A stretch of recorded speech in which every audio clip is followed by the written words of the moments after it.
Welcome to Southern Orthopedic PrepZone Wrap-Up, driven by Carl Cannon. Hey everybody, James Phillips and Bryan Hale here. This is our DME PrepZone Wrap-Up for Week 4. Bryan, our game of the week, Cordova hosting John Carroll. We'll get into that game in just a little while.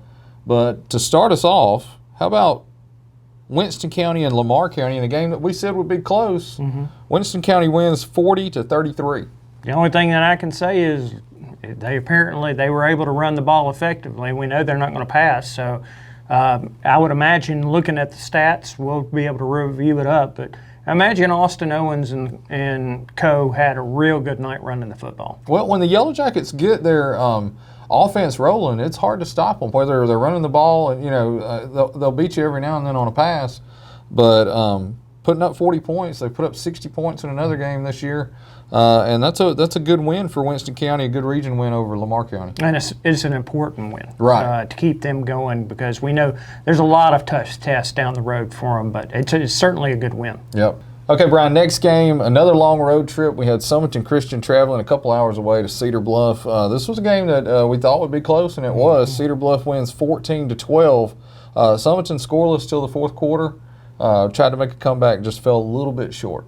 Yeah, it almost seems like it's going to be the story of the night. I do think that it's showing the continual improvement of SUMITON Christian this year versus last year. I think they're making strides, right, and I think it's going to turn really, really up for them once they get back home, where a lot of these games are not 3 or 4 hours away. Well, and Cedar Bluff's a really good program. They've only missed the playoffs, I think, once in 20 years.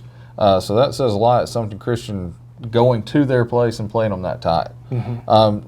Another game falling just short, OAKMAN travels to WINFIELD, 41-35. WINFIELD beats OAKMAN. And again, I hate to say it's kind of a moral victory, but it's tough to win at WINFIELD, and OAKMAN gave them everything they could handle. JP, this was literally a back-and-forth game. I mean, every chance that I was getting it, I was popping over to check the score, and you would see, OAKMAN up 21-14, then WINFIELD up 28-21. Last time I checked it, it was 35-35. So this was literally a tooth and nail game. If it ends up being first and second in that region, which really wouldn't surprise me, you could tell these teams are very evenly matched. Yeah, definitely evenly matched. And like you said, I was at the DORA game, and I was watching on DMEPrepZone.com. I kept going to look at the scores, and this game was back and forth the entire night. And I really was hoping that OAKMAN could pull out that win, but just shy. But still, it's a open run to the rest of the region. So hopefully the Wildcats can finish in second, or maybe somebody else upsets WINFIELD and OAKMAN can take the top spot still. It may not be crazy that they meet in the playoffs. That's true. Yeah, they could meet. Next game, South LAMAR 30, MEEK 16. Neither one of these teams were going anywhere fast, but South LAMAR comes out 30-16, gets their first win of the season. MEEK still winless on the year. I'd almost say that one was par for the course. Right. Well, another one that we said would be a close one, and it was. Brilliant defeats Lynn 15-6. Lynn jumps up early, scores 6 points. Then Brilliant scores to make it 7-6 at halftime. Brilliant scores the only points of the second half, and 15-6. Lynn's been struggling with some COVID situation up there, so they've been short some players. And Brilliant shows that they're still undefeated on the season. And I mean, this is what we're going to be seeing, unfortunately, especially this is going to hit 1A schools harder than anybody. Right. With the COVIDs balancing out, you're going to basically see a lot of this that could switch in and out. Brilliant's definitely having one of their best seasons. They're 3-0 for the first time. I know the other day I'd said they were 2-0 for the first time since 2007. We'll probably have to go real far back to find the first 3-0. Right, that's true. But that's definitely affecting, obviously, our region with Lynn, and also with MEEK. They'll be, obviously they've already played MEEK. Right. But, this is how it's going to shape up the region race right now. You got to say, Brilliant's on top. Right, that's true. The game I went to, Dora and HANCEVILLE. Dora hosted HANCEVILLE. Most of the time I'm at Jasper games because my son plays there. But anytime I can get to a county school, especially get to a Dora game since Jasper was off, it was great to go back to the alma mater and watch Dora win 37-6 over HANCEVILLE. Well, and I would venture to say, and of course you probably had a chance to talk to him, the week off probably helped DORA get new direction on what they needed to do, because we know they have tons of potential this year. Right. And they have experience because of so many guys playing last year. So I would think that probably helped them out a lot more. I would say that, I mean, the ceiling for DORA this year is very good. Well, I think so. And they did not play their best game, even winning 37-6. There was a lot of just kind of shooting themselves in the foot in a few areas. HANCEVILLE had a couple of sustained drives that they didn't score on. That DORA really helped them out with some penalties at wrong times and that sort of thing. But they had a lot of people playing in new positions. We had talked to Coach Lockhart earlier in the week, and he said he had like a tight end that was having to start at center, and he had a backup fullback having to start at guard. But that shows those kids are willing to do that, and they're going to be our game of the week this next week. That's right. When they play Aniana, and that's going to be one of the stories that we focus on, is the kids who have moved from skill position to line, just to help the team out.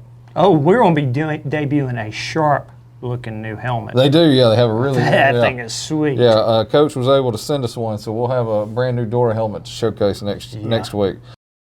Southern Orthopedic Prep Zone Wrap-Up, driven by Carl Cannon. Presented by Kilgore Green Funeral Home, Nelson, Bryan and Cross, Jasper Main Street, Bank of Walker County, Southern Orthopedic, and Carl Cannon. How about Fayette County hosting Curry? This one was pretty rough to start with. Fayette County jumps on top really early. Curry scored some late points to make it respectable, but Fayette County wins 36-22. Yeah, from what I was hearing, Fayette County, had, and even I saw it, they were up like somewhere around 30-8. And from what I hear, they had pretty much put in the smaller players, but they've been hit hard by COVID, right, from what I've heard. And so, both of these teams came in, but having not won a game on the season, but when you've got more numbers like Fayette County does, you can absorb those losses a lot easier. Yeah, that's true. Another game is one of our teams who fell just a little shy, and this was a rivalry game over in West Jefferson. Hayden from Blount County beats Corner 27-20. And that was a little shocking to me. I wouldn't have figured. I thought this may have been a little bit more of a low-scoring game because of Corner's defense, how good it is, but. It's big for Corner. For Hayden, to be able to clinch that win. Right. Luckily going on for Corner, I still believe that is Hayden still a 5A? Aren't they still a 5A? I believe that's right. Yeah. Okay, so luckily for Corner, this wasn't is not going to hit them in the region. Well, and I think Hayden's one of those teams that if they can get up on you early. The way they run their offense, they like to run the ball a lot. They run it right at you. And that's what happened. They got up early.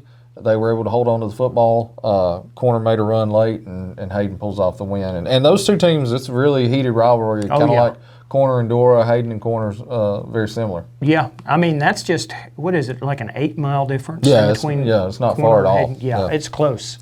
All right, here's one that was a shock to us. One of our teams went down big. VINEMONT beats Carbon Hill 36-0.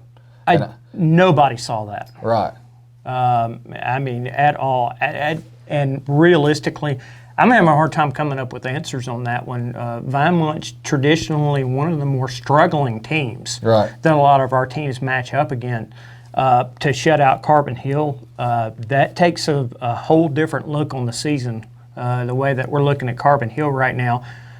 They definitely have a winnable game next week with Holly Pond, but you'd have to say that gave playoff hopes a real card kick. Right, definitely did. I was shocked when I kept viewing that score on DMEPrepZone.com to see VINEMONT was up. They were up 8-0. I thought, well, they're up 8-0. Carbon Hill bounced back. VINEMONT scored 2 more touchdowns in the second quarter, took a big lead at halftime, just never looked back. Yeah. How about Addison? They were hosting Midfield. I think it was the first time these two teams had ever met. It had been. And Addison wins 33-8. That's about kind of what we expected. Yeah, I think we pretty much were all on the same page with that one. Considering what Addison had done with Aliceville at Aliceville, you would have to pretty much figure Addison is playing way above their record right now. And I think really as things fall into place, I think Addison could easily see themselves as number 2 in that region when it's all over said and done with. But they're playing very good football right now. How about our game of the week? You were at the game of the week. Cordova hosting John Carroll. Super close game. We kind of said that during our picks this week. We said that we thought it'd be a close game. I went with John Carroll. You picked Cordova. I really wanted Cordova to pull off that upset win. But John Carroll wins it by 1 point, 13-12. And Cordova had a lead for the all first half, right? Yeah, the entire first half. John Carroll bounces back in the second half, takes the lead. Cordova scores towards the end.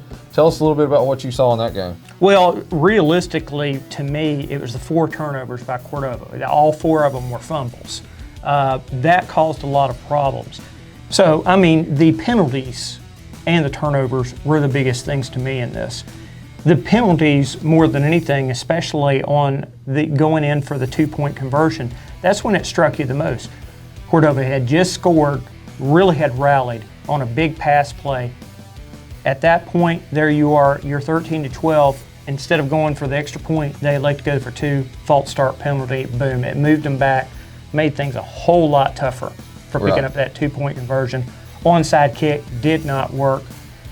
It was really mistake-laden that was really played in this game more than anything. Cordova had more than an opportunities to win. Oh, and you said Cordova had, 4 turnovers in the game? They had 4 turnovers, and it was all fumbles. Right.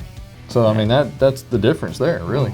And, I mean, they had played themselves up to have opportunities to win that game. This was in no way, shape, or form any kind of a blowout. Cordova, if you cut down half those from snakes, would have won that game. There's no question to me. Well, I really feel like, and we talked about this earlier in the week too when we spent a little time in Cordova, everybody thought, oh, this is such a step up in competition for Cordova. They're going up to 5A, playing a lot of these Birmingham schools. It's going to be tough. But I feel like if you look at their schedule, every game's probably going to be very similar to the John Carroll game, where Cordova, it's a winnable game for Cordova. Well, next week is going to be tough. Ramsey's going to be the next toughest game. Is a top tier. Right. But, you look at Parker forfeited tonight. There's no telling. They're one of those schools you don't know if they're going to end up cutting out or not. Right. Winona's not very good. Winona's not very good. Carver's always an up and down situation. You never going to know what you're going to get year to year from them. So, yeah, the pathway is very good for Cordova beyond Pleasant Grove and, of course, Ramsey that we know are top tiers. If they can play, with intensity and cut down the mistakes that we saw tonight, they can pick up some wins and get themselves into the playoffs. But, anytime that you have 4 turnovers in the game and your opponent only has 1, you're putting yourself at a major disadvantage. That's right. Well, Bryan, anything else from this week 4 of the football season?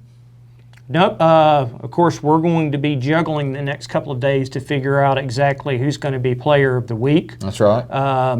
Probably some key performances out there. I would say in the DORA game, there were a couple players that really stood out. Cordova had some good players in their game. We had OAKMAN in a performance like that against WINFIELD, that many points. I'm sure there could be somebody out of that one. Absolutely. So it's a lot of people to choose from, and with it being now week 4, we're almost halfway through. Things are starting to come together. We kind of see where teams are going, teams that are headed up, teams that are headed down, and if you are headed in the wrong direction, it's time to turn it around now, or the playoffs may be in the rear view.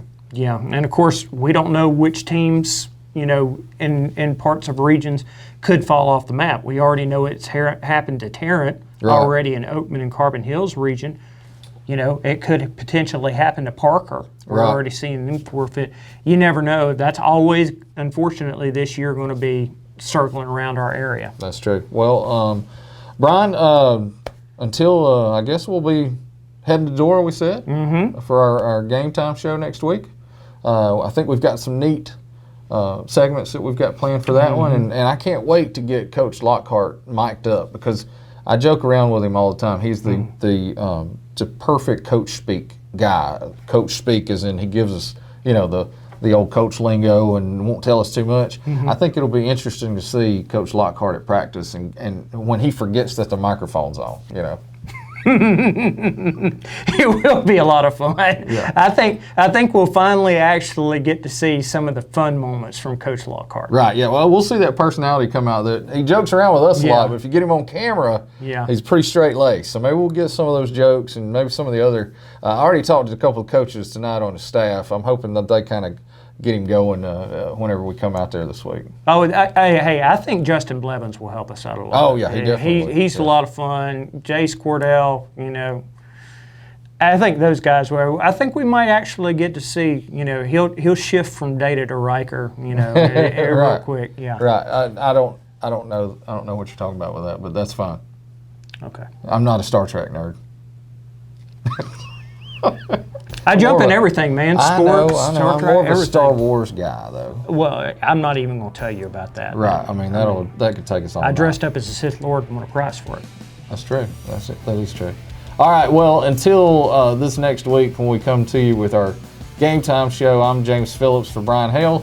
We'll see you when we see you.